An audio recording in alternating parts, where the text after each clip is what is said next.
Abenugan fún ilé ìgbìmọ̀ Asofin Tele rí ní ìpínlẹ̀ Kogi Ọmọọba Matthew Kọ́láwọlé ti fi ìdùnnú àti ayọ̀ rẹ̀ hàn sí gómìnà àná fún ìpínlẹ̀ Kogi Alhaji Yahaya Bello lórí ti àṣeyẹ ọjọ́ ìbí rẹ̀ tí ó pé ọdún 49. Ó ṣàpèjúwe rẹ̀ gẹ́gẹ́ bí aṣíwájú pẹ̀lú ọkàn tó dára. Nínú ìkíni tó buwọ́lù tí ó sì pèsè fún àwọn oníròyìn ní ìlú Lọ́kọ́jà, gómìnà àná náà Yahaya Bello ti gbé orúkọ rẹ̀ ga nígbà tí ó ní àǹfààní láti sin ìpínlẹ̀ náà fún ọdún 8. Mo jẹ́ ọ̀kan lára àwọn tó jẹ àǹfààní ìṣèjọba rẹ̀.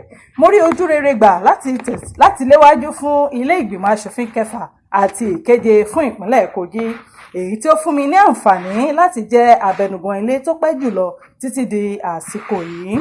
Ọlọ́lá jùlọ, ẹ ti fìdí rẹ̀ múlẹ̀ pé ẹ jẹ́ adarí tó nífẹ̀ẹ́ àwọn ọmọlẹ́yìn rẹ̀. Ó ní òun ṣiṣẹ́ papọ̀ pẹ̀lú gómìnà àná náà láti gbé àwọn òfin tó mú ìdàgbàsókè bá ìpínlẹ̀ náà. Ó wá ní gómìnà àná náà yóò máa jẹ́ bàbá ìsàlẹ̀ fún òun nínú ètò òṣèlú, tí inú rere òun sí adarí náà kò ní tẹ̀tì. Ó wá gba àdúrà pé Ọlọ́run yóò fún ní ẹ̀mí gígùn àti àlàáfíà nínú ìlera pípé. Ó díjú báyìí lọ nínú ìròyìn yìí fún ti tòní.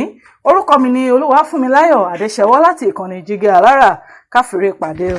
Tẹlifíṣàn kan àrà ọ̀tọ̀ tí aráyé fẹ́. Prison 24 TV láyé sọ. Àtúntò àrèrè pàkó yí bàbá màgánà. Àǹfààní ńlá ló wọlé tọ̀ wá wáyé o. Àǹfààní láti darapọ̀ mọ́ iléeṣẹ́ amóhùnmáwòrán àti rédíò orí ẹ̀rọ ayélujára kan nílẹ̀ yìí. Prison 24 TV Jígí Alára rédíò tó kalẹ̀ ká sílùú Ìbàdàn. Iléeṣẹ́ tẹlifíṣàn tí wọ́n mọ̀ mọ́ àwọn ètò àtàtà lóríṣiríṣi ni. Àǹfààní ńlá rèé o fún gbogbo ẹni tó ní ẹ̀bùn àti ọgbọ́n àtinúdá láti wá fi ẹ̀bùn tiyín náà hàn. Kẹ́yìn náà lè di ìlúmọ̀ọ́ká gbóhùnsáfẹ́fẹ́. Akọ́ṣẹ́mọṣẹ́ agbóhùnsáfẹ́fẹ́ lédè Yorùbá pọ́nbélé àti Gẹ̀ẹ́sì ni wọ́n ní. Tàbí akọ̀ròyìn àti akàròyìn eré ìdárayá àti bẹ́ẹ̀ bẹ́ẹ̀ lọ lédè Yorùbá àtèdè Gẹ̀ẹ́sì.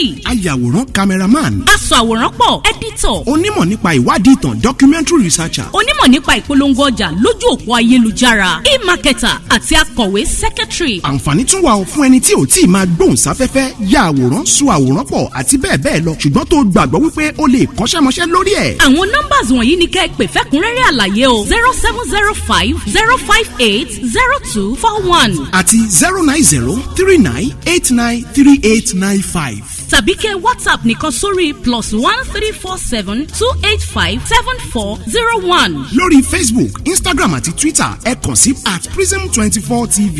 wá lo ẹ̀bùn tiẹ̀ náà níbi táyé ó ti gbà ọ́ ní Prism 24 TV Jígí Alára rédíò. a máa retí yín o. Prism 24 TV Jígí Alára rédíò ní gbogbo àwọn tó dá mọ̀ ń gbọ́. Prism 24 TV Jígí Alára rédíò ní gbogbo àwọn tó dá mọ̀ ń sọ.